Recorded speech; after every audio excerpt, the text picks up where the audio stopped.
Oh, hello. Hey, how's it going? Hey, good. How are you? Good. You probably know the drill, but go ahead and pick a language you feel comfortable with, and we'll get started, unless you want to do something else first. No, we can, I guess, hop right into it. Okay, great. So it's a two-part question, and the first part is not it's not important that you get it exactly right or anything like that. So just work if you we can talk through the solution at the end and make sure that you have something that makes sense, but we don't have to get it perfect. Okay. Okay. So the first part is I want you to make me a function that takes a string as an input and returns a shuffled version of that string, as in a version where each character is just as likely to be in any position.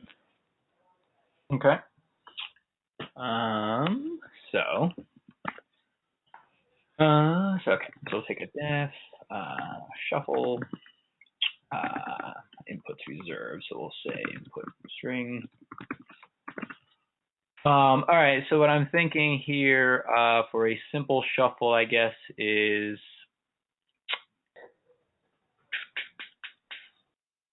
I can do two random index swaps converging in the middle, maybe. So I'm gonna kind of go for that approach, I guess. So is it okay to use random, or I assume it's fine to use random, right? Or yeah, certainly. Okay. I think random's in the math library. Hold on one sec. Python random.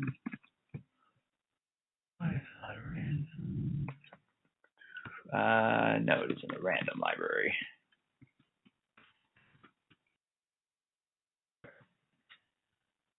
All right.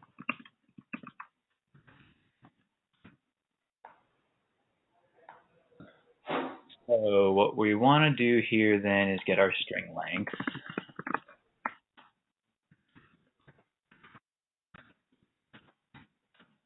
And then let me just do a quick check on random. I think it's going to return me a float.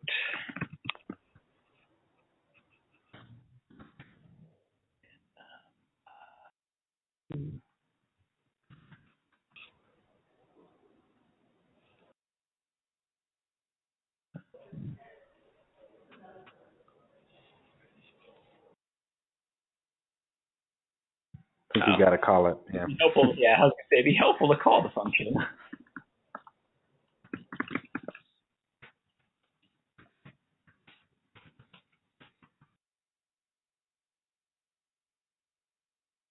Invalid syntax shuffle. Oh.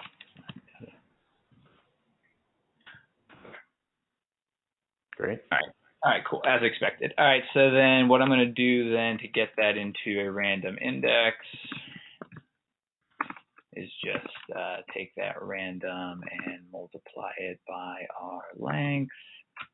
And I guess I don't care about the remainder, so let's make that an int.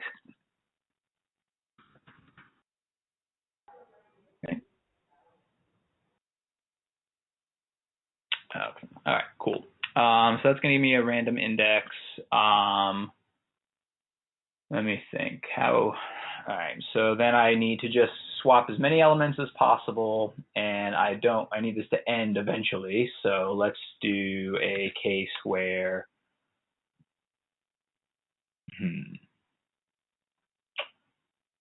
So I guess it depends how random we want it. If I was thinking I was going to split the string in half and just kind of swap between the two halves of the string, but that may not be sufficiently random for your purposes.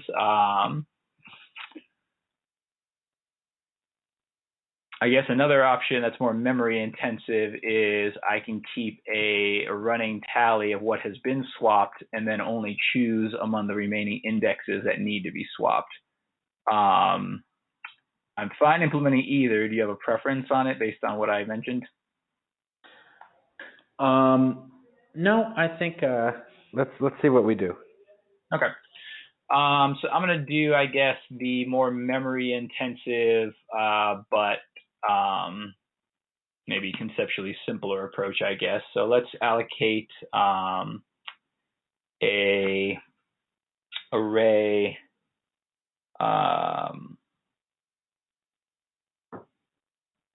Let's see here. Okay. So let's allocate an array of indexes. So we're going to do indices equals an array. I'm just going to use a generator for Python, I guess.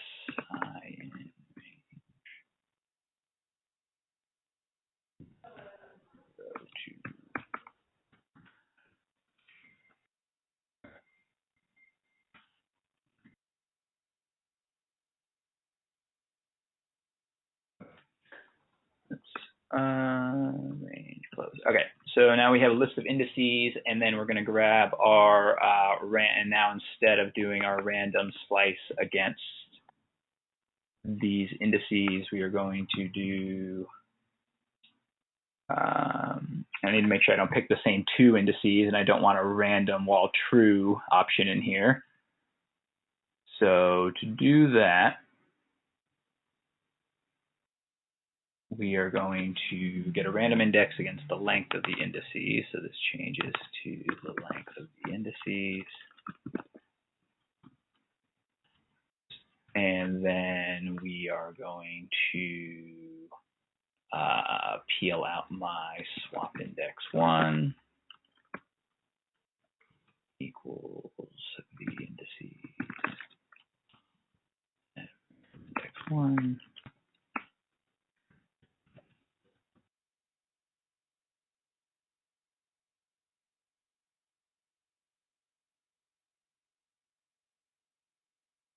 Okay. So that's my swap 1. This is not guaranteed to give me the same value. So what we'll do here is do this. And if the values are equal, and I guess it's, so this is kind of maybe not great, but let's just make this random edge case not happen. So these indexes are equal.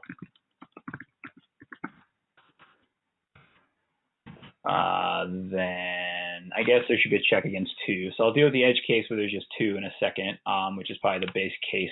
The simplest case is there's 2 elements, so let's stop. And now that I think about this, maybe recursion is going to be simpler, but let me finish writing this thought out. So these random indexes, then let's just say random index 2 plus equals 1 or something, just to get it off to the same index.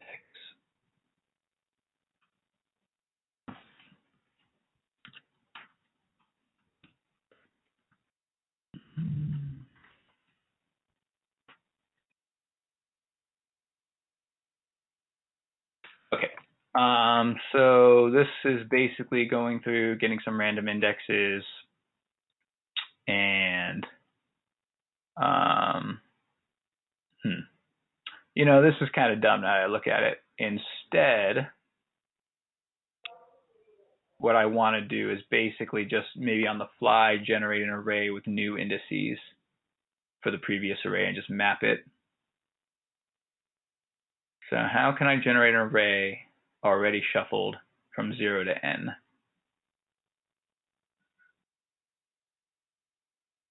Okay, I got an idea. So let me just kind of restart this. I think I have a simpler idea than implementing where I was going. So we're going to do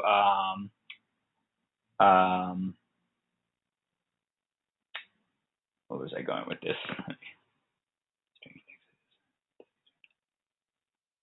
Sorry, I'm sketching something out here. I would use the draw tools, but kind of sketching on paper real quick.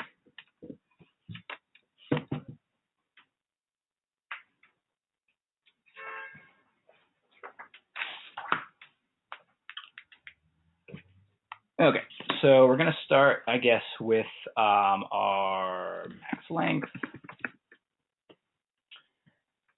And then we are going to set that to the length of the input string to start with. Or I guess just call this current length. I'm going to manipulate it. So that's our current length. Then what we're going to do is want to generate a number between 1 and the current length. I'm going to generate a number between 1 and the current length, which should be a random index into the original input. I'm going to push that newly generated index into a list. I'm going to shrink the current length. This again. So I'm dealing with swapping. What I'm just basically getting hung up on all these solutions is I want to put together an algorithm that's not going to deal with picking the same random index. Right. So I guess my initial solution of splitting the strings into 2, or I guess subdividing it, may be useful, because then we would guarantee we would never pick the same indexes from the 2 separate sets.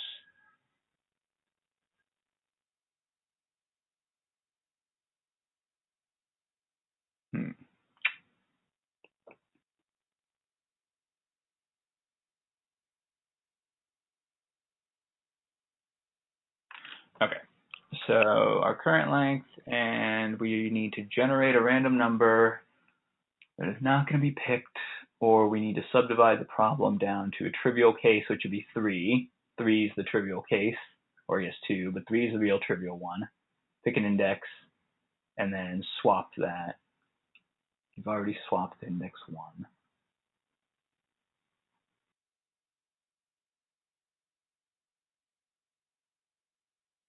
Okay, I don't know why I'm making this super complicated. All right, forget it. New plan, Okay. new index. So What do you got? So I'm just going to keep track of a single index for this solution. It's going to be an index into. It's going to be a pointer into the input string position that we know we have shuffled, and I'm just going to basically do like a sliding index style thing where I only consider swapping elements in the half of the array I haven't yet touched, basically. So what we're going to do on that then is current index equals 0. And we want to basically go from 0 to the end of the array. So for I in range 0 input string. So what we want to do here is generate a random index between I and the length. So let me cache that length I deleted again. So length.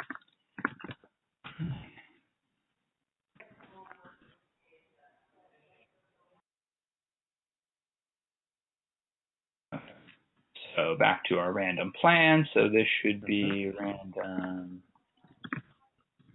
index equals random.random from multiplied by our string length there, I. That gets cast on an int.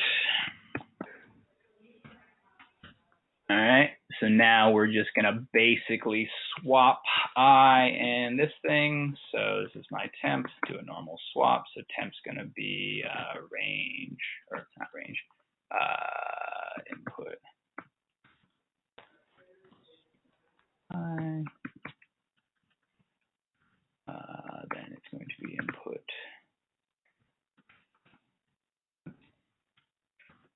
string. Where do I want a random index?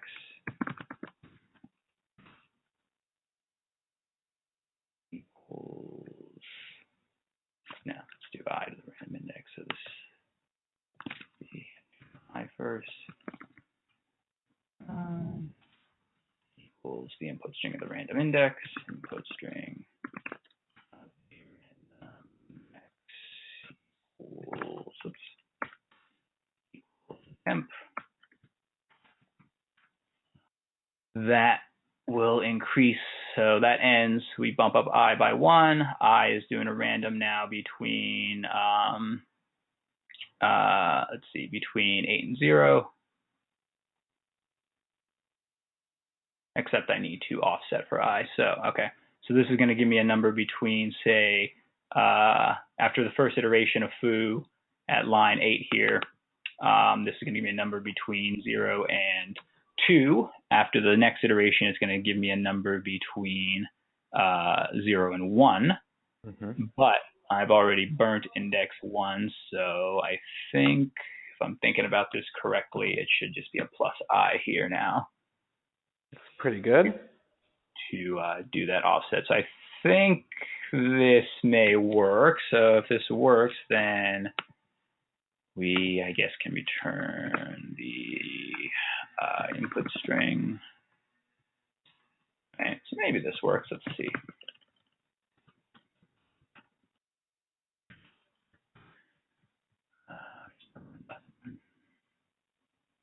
No, so not exactly. String does not support assignment. Curse you, Python. Okay, so I guess the simplest solution would be to turn this thing into an array and then put it back into a string in the end. Right. And if I recall correctly, in Python, you can just cast a string to a list. Could you do it inside the shuffle function? Otherwise, it will not meet the goal. I see. Can I do it inside the shuffle function? So you want me to do it by reference, or you're okay allocating a new object, basically? I'm fine allocating a new object. I just want it to happen as part of shuffle because otherwise the second part of the problem is going to be kind of tough. All right, no problem. So they'll just rename this to input array. Then it's got to change a few things here.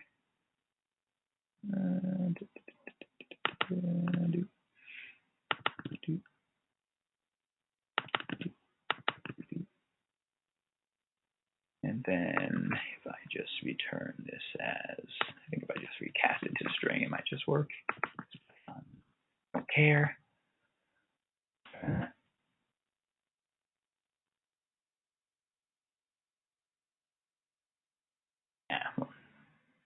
Yeah, I think the recasting doesn't work, but there's probably some way to do that. All right, well, that didn't work, but that also didn't shuffle. Well, it might have. It might have. I'll just print the array and let's see, so just return this input array. Okay, it did. It's, I guess, randomly shuffled back to the same thing, which is probably not great for a shuffle, but I guess it happens. Let's try super long word is good. All right, that seems, I suppose, reasonably shuffled. And it has the same length. So if I was writing like tests for this, just thinking out loud a little bit, like if I was going to test this function, I would definitely want to test that the shuffled string and the input string lengths match. If I was being very thorough, I might write a test that would confirm that, unit tests, so that is, that would confirm that all the letters are present in the shuffled string as well. Eyeballing it, I would. I mean, we can just do something like this real quick to see it a little easier if it worked. Although it still needs to return a string, not an array. Yeah, and then I realized why it didn't, cast doesn't work. It should just be a, I think a join on empty, if I recall. I think this will work. Okay. There you go. Okay, so I would argue that that is a shuffle. I can't say for sure that it's a good one, although it looks good to me, which gets us to the second part of the question. Before we go on, do you have any questions or do you want any feedback, or should we just jump right into the second part? No, I wanted to mention sort of the methodology for how I would probably test the method if I was writing some automated tests for it, but that's probably the only thing I would mention at the moment. Yeah, I feel like that's above the scope of the first part of the question because it happens to be the second part of the question. So I want you to it's not so much automated tests. What I want you to do is put yourself in the mind of like, say, like something like a TA. And what I want you to do is to like write a function that tests the shuffle. But the goal of the test is to test that it is shuffling truly. So some bugs in the shuffle might be that it returns an invalid return, which you should definitely test for, although I would worry not too much about that, because the second part is to make sure that it is actually shuffling the string. Like it doesn't have any, it is truly random shuffle. Mm-hmm. So I don't expect you to like return true or false. I don't think that would be good enough for me to be able to tell that what you're doing works. I think it would make more sense to have it print out a bunch of things, and then for you to tell me, oh, if I print this and this and this, I should be able to eyeball tell if it's working or not. Okay. All right. I can kind of dig that. So I'm going to write just a little, I guess, couple of. So the way I would tackle this is I would write a bunch of little functions, probably to test explicit behavior. Because based on what you're describing, we want very fine grain, like this is what went wrong and why I think it went wrong. So like somebody can diagnose why it may not be shuffling correct. So I'm probably going to write like one little method per failure case. So the obvious ones you've kind of mentioned were sort of the invalid inputs. So I can write a bunch of those, but as you said, that might not be. I guess for the purposes of brevity, skip the easy ones like invalid input. Invalid like return would be good. Like don't test that it can handle invalid inputs and stuff like that. Let's just skip that for brevity's sake, because that's just sort of like, yeah. Okay. So the first invalid return that came to mind that I was saying was just a simple length check. So I would probably do a quick length check there. So do length match, and let's say for sake of argument, this doesn't take any parameters. I'll just do it very, very in line with how I might do a unit test. So what we're going to do here basically is do an input string, and that's going to be a very long string. Then we want to call result equal shuffle. Then we want to say if the length of the result equal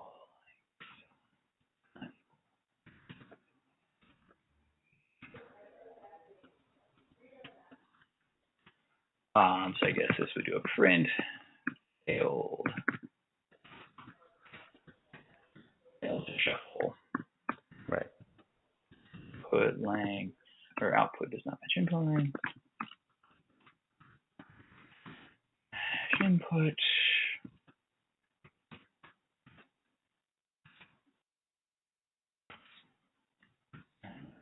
Output is not input. Expected.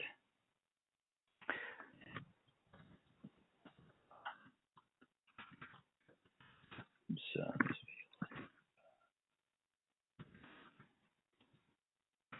and since I'm typing this a bunch, I would probably go back and turn those into local variables, but I'm just going to keep plowing ahead for the moment. Fair. Okay. Great. So let's do that. Let's see that this one works. So let's just call this. I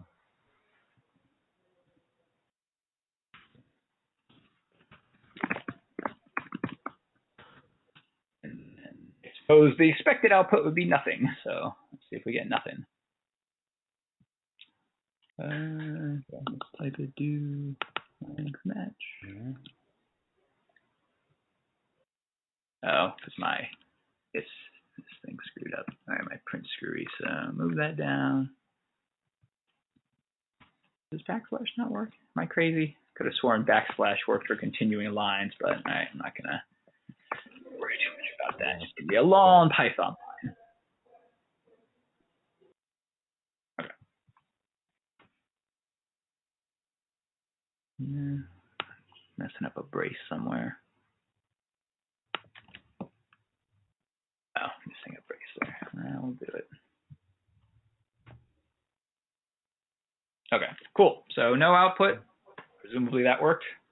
I can also print out, ask if that's helpful, but might be noise. Okay. So in order to not spend our time like formatting test cases, for all the other test cases that are trivial, just declare what the test case is and move on. So like Okay. make a comment, do other tests, do other tests, do other tests until we get to the meaty ones, which are, is it shuffling correctly? Gotcha. Okay. So I would do, length checks. I would probably do, does contain all letters. Mm-hmm. We don't expect crazy letters in there. That would, I guess technically I would want to do an inverse and say like, or I don't know, that check might check that it has the correct letters, plus it doesn't have any extra letters. That may be useful. All right. So if we just kind of move on to the meat. So I guess the question is, how do we determine if something is shuffled sufficiently? Right. So one way to test that may be, so there's a couple of edge cases, I guess, with that. So the input's gonna affect this test technically. So if I gave it like a string with all the letter A's, for example, it is impossible to determine if that's shuffled correctly, because they're all obviously going to be A's. So what I'm thinking is, to determine if it's shuffled correctly, or it is sufficiently shuffled, my expectation would be the delta between the position of the element in the original list is sufficiently different than the position in the new list, I guess. Does that make sense, what I said, or should I explain that further before I start typing? That makes sense. Okay. So the words make sense. I'm not sure it's the best. May not be. It's kind of approach, but I think. All right. So before I jump in, then let me throw out some other options. Then before I jump in, let me think this through, I guess, for a moment before I start typing. So one option is, is the distance or the index is basically different. That's tricky because there could be multiple A's, and we don't want to like research the list for A all the time. So maybe what I want to do is create a meta or a different data structure that basically contains like it's a map. All right, so we get quick lookup on each individual letter. So I'm going to kind of just sketch out what I'm thinking here really quick so you can kind of see where I'm going here.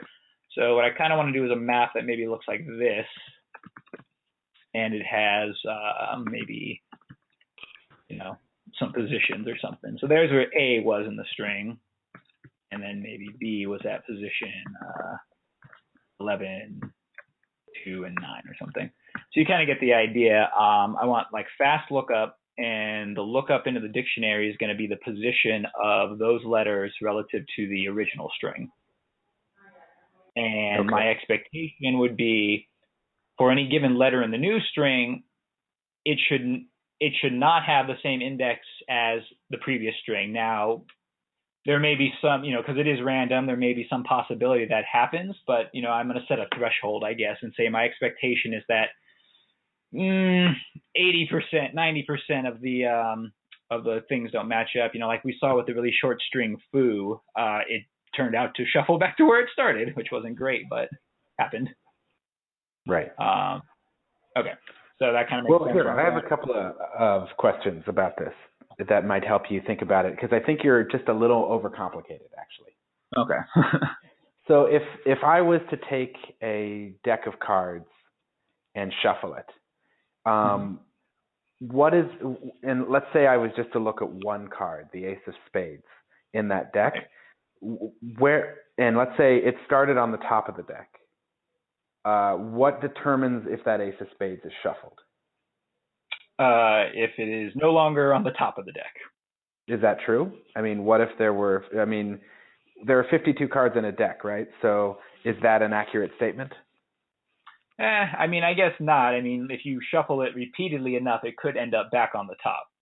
So if something was truly shuffled, as in it was shuffled repeatedly enough, what is a better way to determine whether or not the ace of spades was properly shuffled? Oh, I see. So maybe you're suggesting the index should be different between iterations. Well, no. because there's no concept of an iteration. This is a black box shuffling. So you shuffled it by swapping a bunch of random spaces, but someone else's shuffling program might have like split it into halves and split it together. There's no concept of an iteration. It's either shuffled or not.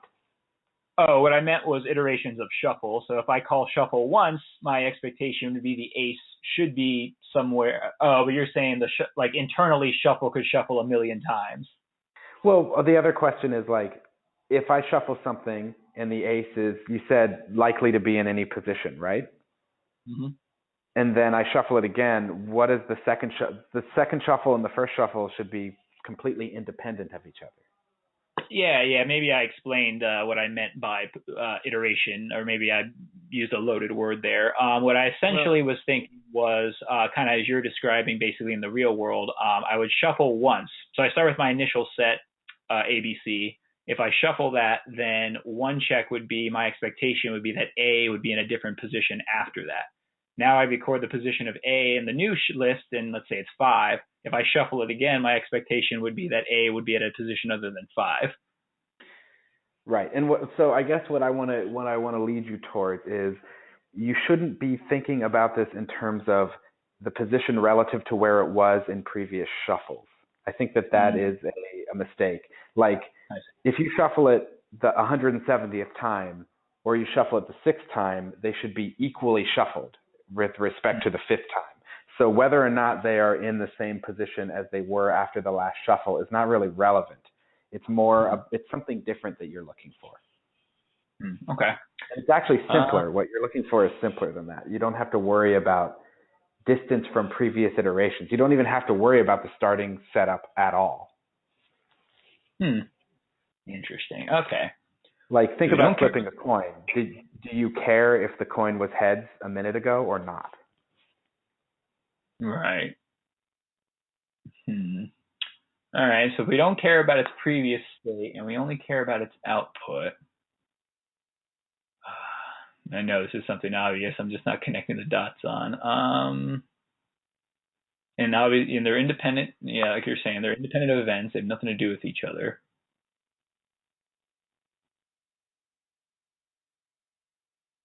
Doesn't contain, so if I, flip a coin, all I know. So going back to the coin example, if I flip a coin, all I know at any given point is what it landed on. Right. I know that's heads. So how would you determine if a coin was fair? Oh, okay. Well, in the coin world, then I guess. But I don't know. I guess I keep going back to, and maybe I'm just misreading your hint here, but I keep going back to the idea of the iteration. I mean, what jumps out at me is, you'd flip it 100 times and just see if 50-50 or comes up, or it converges on 50-50 or whatever. Right. But you wouldn't see. Like, I agree. That's how you would determine if a coin is fair. You'd count the number of times it was heads and the number of times it was tails. You wouldn't see, well, it was heads last time, is it now tails? Well, it was tails last time, is it? That's what you're saying, but you shouldn't be doing that. You should just be saying, I don't care what it was last time. I just care how many times it was heads and how many times it was tails. Okay. All right. I see. Okay. So point taken on the coin. So if I apply that concept to this list, then the only thing I care about is, so in this case, whether is A at position 6. So I guess the question would be, okay, if I have ABC and I shuffle it a bunch of times, my expectation is that there'd be an even distribution of where A is present in the list. Is that maybe what we're getting at? Yeah, that's exactly right. Okay, so then that seems relatively straightforward, I guess. So yeah, it's much simpler than what you were trying to do. Like, I get what you're saying for sure. So I guess in reality, then I would still use what do you call it? I'd definitely use a hash map still, obviously, because that's quick. So I would initialize a map to all zeros, I guess. All right, so if I'm going to do that, then let's see here. So my expectation is, so I want to see an even distribution of indexes for A. So I'm basically going to follow one letter and some strings. My input string, A, B, C, D, E. We are are going to get a result from that, and it's going to, or I guess I'll put this in a loop for I.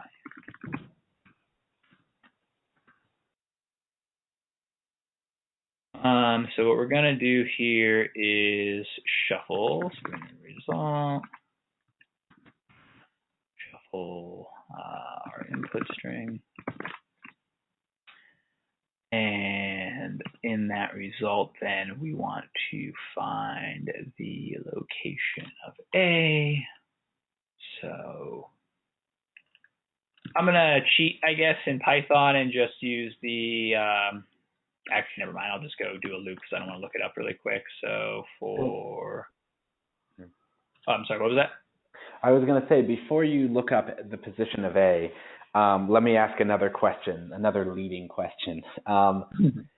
Is a deck of cards shuffled just because the ace of spades is shuffled? Well, I guess it depends how thorough the test is. So the answer is no. So if I'm treating this like more of a fully blown test, then I guess the answer is no. So okay. So I can get the position of everything.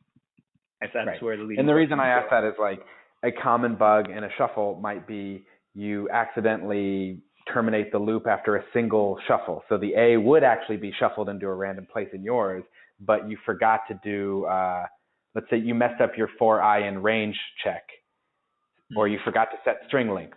So you're actually only doing this whole operation up here, like lines 9 through 12 once. Your thing would think that was shuffled because the A would be properly distributed. But actually, that would be invalid because B would not, obviously. So I'm just trying to give examples of why you need to be even more strict. Gotcha. No, I appreciate it. You know, I haven't nearly put as much time into this as probably you have thinking it through. So. Right. This isn't my first rodeo, but just to be clear, this is not like a problem with an easy answer or one that like most people like. In fact, nobody really just solves it. It's something that I think that like the goal is to sort of like talk you through it and think about it and see if you can be like, oh, I guess that makes sense, and then come up with an adjustment. I never expect anybody to just like write the answer for this. Cool. Well, one day you find that unicorn, you're going to have to hire him right away. Right. Okay. So then back to the problem at hand then. All right. So we're not focusing on A, we're focusing on everything. So once we have our string shuffled, we want to then get the position of all the letters in it and do something with that to keep a running tally of some sort. Right. So let's see here. What is that running tally going to contain? That running tally. All right, so here's kind of what I'm thinking, and maybe I'm making it too complicated again. But kind of thinking out loud, just kind of walking it through live here as I go. Maybe it would be something like A, and A is going to point to a structure, and that structure is going to be, let's just say maybe another lookup of position. So maybe A was at 0 in one iteration and 12 in another iteration or something. And there's a count on there. So it was at 12 once and this once. Or is that 12? I mean, except for the comma instead of the colon and some of the other stuff that's missing. Yeah, that's what I was imagining. Yeah, oh yeah, the syntax might be wonky. I'm kind of like in a comment. So to be clear, it's a map of position with the number of times it was in each position. Correct. So I would want to build that, and then I guess the way I would kind of evaluate whether it was shuffled or not is my expectation would be that kind of all of those numbers would be relatively the same, meaning that those letters occupied all positions relatively evenly, basically. Right. So rather than like not to avoid the idea of like printing true or false, or saying if false, if the print this is not good enough, I think that you can just print those numbers and visually inspect them. And then we can discuss how you might improve on that. But I don't expect anybody to really have the statistics background to say what is the right answer to how close should they be, right? I'm certainly not a mathematician, so that's good. Okay, so then basically we're going to iterate over the letter in our result. We're going to ask if the letter is not in, if not in. In Python, for blank in blank gives you the key or the value? The value. Oh, okay. Yeah, it's there's a bunch of ways in Python to iterate over things, but yeah, it's Can you get the key from that? I'm sorry, what? Can you get the key? Yeah, I can get it. If you cool. do like an, oops. Because you're gonna need it is the only reason I ask. The key being, you mean by key, it's its index? The index, yeah, that's position. Gotcha. Yeah. Yeah, duh. Okay, so then if the letter is not in our, I guess I need a result object. Oh, I guess I can't call it result because I called this the result, so I'll call this the shuffled. And this will be my results. Thanks, by the way, for taking this interview late. I realize it's not super ideal. No problem. One of my coworkers took an interview last night at 9 p.m., so I feel fine. So where was I? So the result, iterate over the shuffled, and then if the letter is not in the result, then we are going to go ahead and add it. Link. Now we are guaranteed to have the letter and the results. And then I not in. But you're double using I, by the way. Yeah. Thank you, paired programmer. just saving you some time. I want to leave some time for questions, and I can't stay super late. And I don't know. I just find this a little more productive. Whether or not you messed up your for, I, and J stuff isn't as important. Thank you. Appreciate it. Appreciate the second pair of eyes. All right. So if J is not in the results, then we are going to do result letter J or J 0. And now everything's initialized, so we should just be able to do this exact line plus equals 1. Okay. And then if I just put this out, let's see what happens.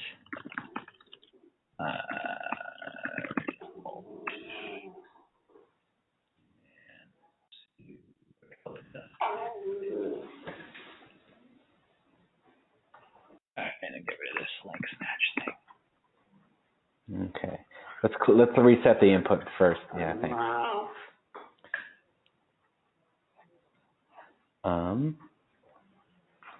What's this one now? Oh yeah, you've got your weird quotes up here. Is this a? That's allowed. It's there's a typo in the I misnamed a variable. Okay. All right, there we go. Right. Well, that's super hard to tell. Yeah. Okay. Let's see. Indent.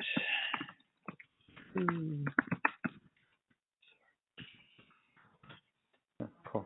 Or no, indent equals 4. All right. That should give us a nice pretty indent, not indent, and I think you're missing a close.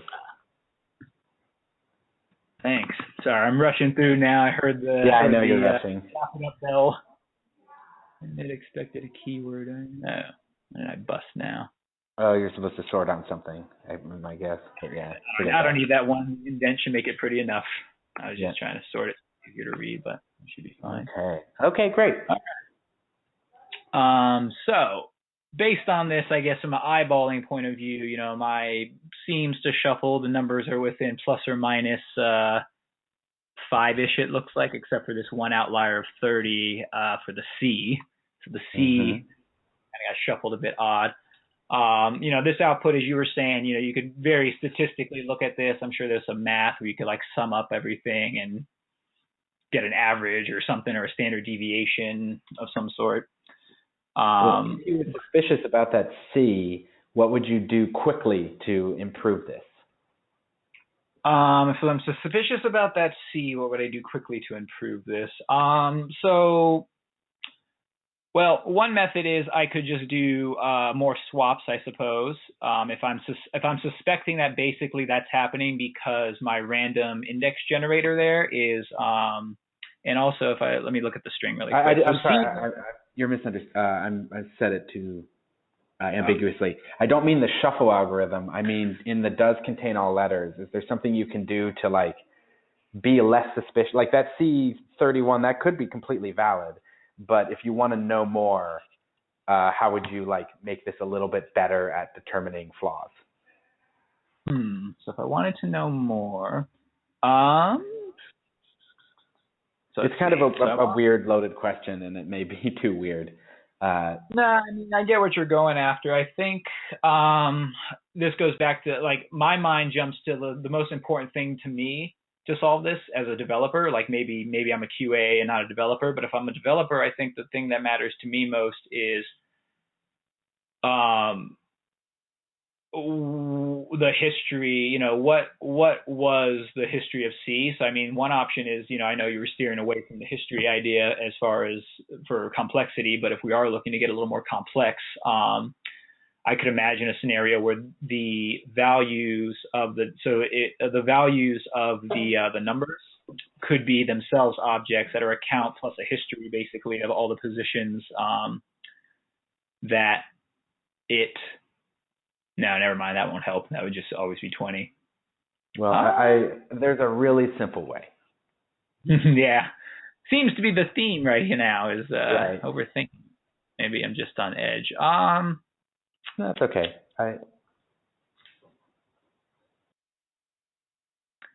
Yeah, nothing obvious jumps to mind, I guess. I mean, I would say like the thing, if I wanted more information about why I ended up with 31 at C, then my expectation would be I would want. Let me phrase it back in the coin flip thing. Mm-hmm. Let's say you flip a coin 5 times and 4 of those times it's heads. What would you do in order to say, I'm not sure if this coin is invalid? What would you do to test it more? Like, what would you do to be more sure that it was fair or not? For that particular coin was fair? I was going to say I could get another coin and see if that coin is fair. So maybe I thought maybe what you were getting at maybe is we could try more input strings.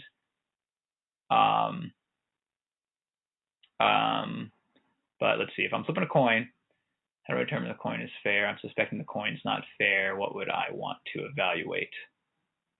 Well, you're not even sure if it's like you're not sure if it's statistically significant for the coin to show up in heads 4 times. Right. I mean, one option I get. Okay, so the really simple. Okay, maybe this we get. The really simple solution is to run it a billion times. And maybe that was the obvious answer I didn't think about. That's exactly what I was looking for. It's like not a billion, but like I think that 100 is too few to get a statistically significant sample. And if you think that the C has a tendency to be in the 3rd position, well, it's easy to test. You change this to 1,000, you run it again, and let's see, that C, nope. Now I'm confident that your algorithm works. Before I wasn't because you didn't do enough iterations. That's all I was looking for. Gotcha. This is more sure of your algorithm, you simply need to do more. And if you're like, it looks like C might be like, maybe B likes to be in odd positions more than even positions. I'm not sure. Well, let's run it 10,000 times. Like the more you run it, the more you can trust these numbers. And the more it will converge on just like almost 2,000, right? Yep. Yeah, no, that makes total sense. It's funny when you're kind of sitting back looking at the problem, it's obvious. This actually literally is a conversation I had with someone about writing a test for a random sequence generator we had, and it was almost the same conversation. I was like, just run it more. Yeah, no, that's exactly right. So the question we're basically out of time for, and so I'd like to first give you some feedback and then give you an opportunity to ask me some questions. Sure. That sound good? Sounds great. Okay, so feedback-wise, so I'll start with the overall is that I think you did really well on this. I mean, I know it probably felt like you didn't, and that's part of the question. It's kind of a gritty question. It's confusing. It's a little off-putting, but it's designed to not just test your ability to do algorithms, but your ability to like think as a engineer in like the workplace, like doing tests and thinking about that validity and solving like unbounded problems with unclear answers and being able to communicate a spec with someone and think of things like what kind of input string, how many iterations should I run and stuff.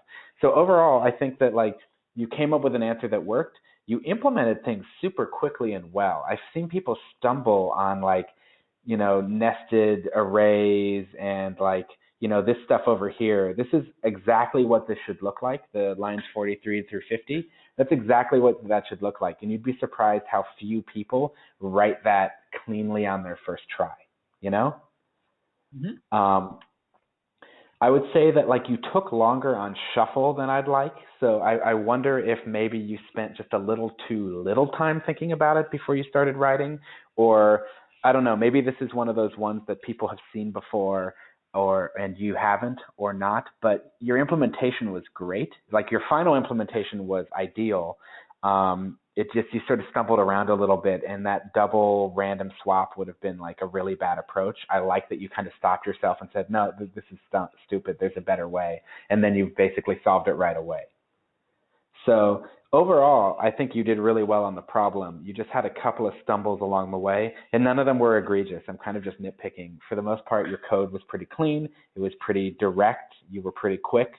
And you were able to like think and communicate about all the concepts at a high level while coding, which is kind of what this question is designed to mess with. Cool. Does that make sense? Appreciate it.